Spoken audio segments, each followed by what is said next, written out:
Hey all mga sismores! Welcome back ulit sa ating YouTube channel. So for today's video and content, another camera review na naman tayo. But this time, dun tayo sa medyo unique na camera review. Kasi dati meron tayong camera review na napakalaki. And pag sinabi kong napakalaki, alam niyo na kagad yung idea na yan. And yes, tama ang hinala niyang mga sismores.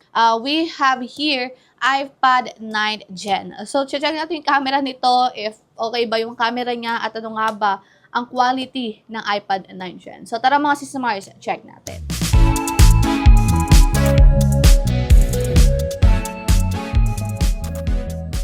So let's start with this one. Ang laki, no? Diyos me, yung hirap hawakan.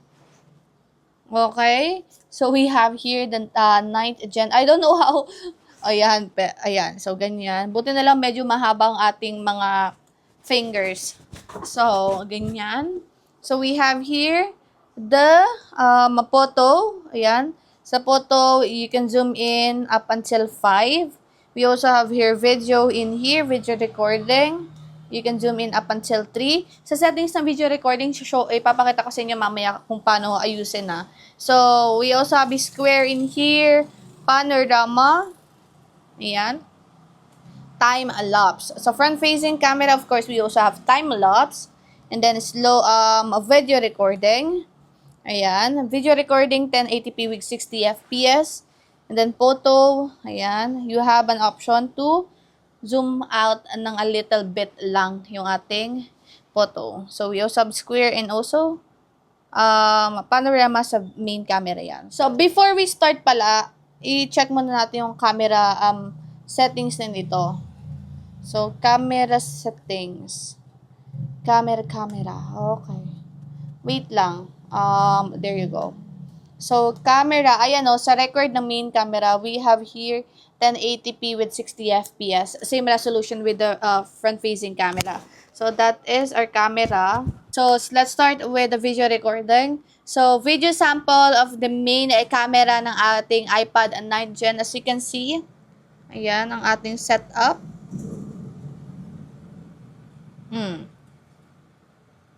Okay. Alright. Let's try that one. Ang laki, no? Siguro ito yung gagamitin mo pang camera or pang vlog mo. Ate, para kang naka-laptop na or naka-computer na. Ang awkward. Okay, so let's try the front-facing camera. Wait lang. Alright. So, video recording of iPad 9 Gen currently using the selfie camera. Please bear with my hair. Again, di pa ako nag-aayos. Ayan, nag-ayos na ako ng face ko, but my hair, I need to fix that before kami umalis. So, this is just a camera review, quick camera review. As you can see, ayan. Alright, so let's try to capture also some samples.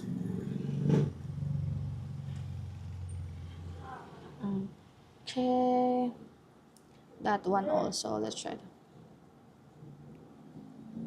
Alright, what this one also using square.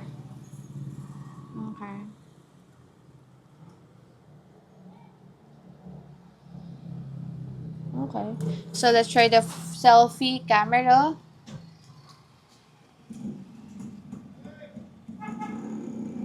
One more.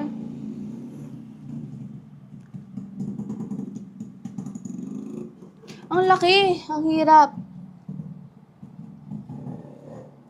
Okay, so yan yung ating mga pictures and also video sample.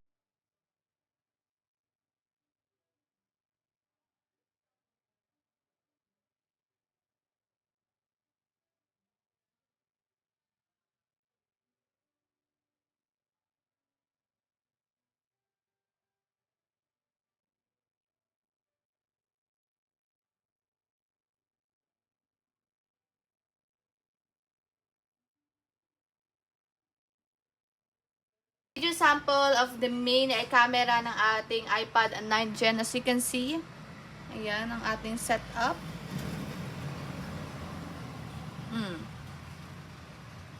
Okay. Alright. Let's try that one. Ang laki, no? Siguro ito yung gagamitin mo pang camera or pang vlog mo. Ate, para kang naka-laptop na or naka-computer na. Awkward. Recording of iPad and 9 Gen currently using the selfie camera. Please bear with my hair. Again, di pa ako nag-aayos. Ayan, nag-ayos na ako ng face ko, but my hair, I need to fix that before kami umalis. So, this is just a camera review, quick camera review. As you can see, ayan.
Okay, so let's proceed na sharing guys my thoughts and also feedback with this iPad 9th Gen, sorry. So, of course, sa display, of course, mga sismores, maganda naman yung quality ng camera niya.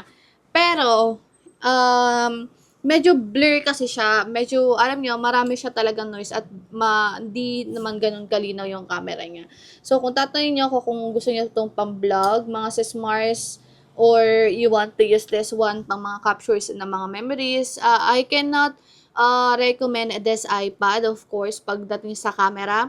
If by any chance, syempre, bibili ka na nga lang ng, para kasi sa akin si iPad for, based lang sa opinion ko to ha, I'm not a pro again. So, para kasi sa akin, mas okay si iPad pagdating sa gaming, sa mga videos, pag manunod ka, for editing, and also for storage. But, pagdating sa iPad 9th Gen sa camera, I cannot recommend this guys kasi medyo, alam niyo na, hindi na kasi siya talaga ganun kalinaw. Siguro back then, nung siguro kapanahunan niya pa, yes, maganda talaga siya. But right now, since marami ng mga iPad na magaganda yung quality ng camera,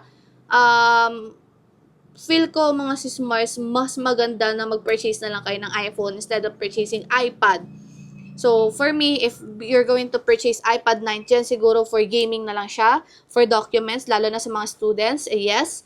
For pag manunood, for editing, ganyan, pwede nyo siyang gamitin. So, maganda din naman siya mga sismars and slim naman to. Pwede nyo itong ilagay somewhere sa inyong mga shoulder bag. If by any chance you also have a laptop bag, pwede nyo siyang isingit somewhere.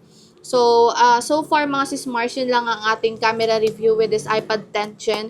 Again, mabibili nito sa mga recommended shop natin. Of course, that is J&J Gadget. Hindi po lumipat sa Latte Jelly. They actually have the same stall number. So, if you want to require, nasa description box na po yung kanilang page. Okay? So, once again, mga sismars, my name is Maring Ana. Don't forget to follow me on my TikTok account. If by any chance you want to purchase this iPad, drop them a message lang sa description box. Nandiyan na po yung page nila Ate Jelly. So again, this 64 gigabytes of iPad and 9 Gen, this is worth 15,000. So that is just my quick review, camera review with this iPad. Yun lang mga sismars. So, don't forget to follow me on my TikTok account, astories.ugc. See you ulit sa ating next camera review. Bye!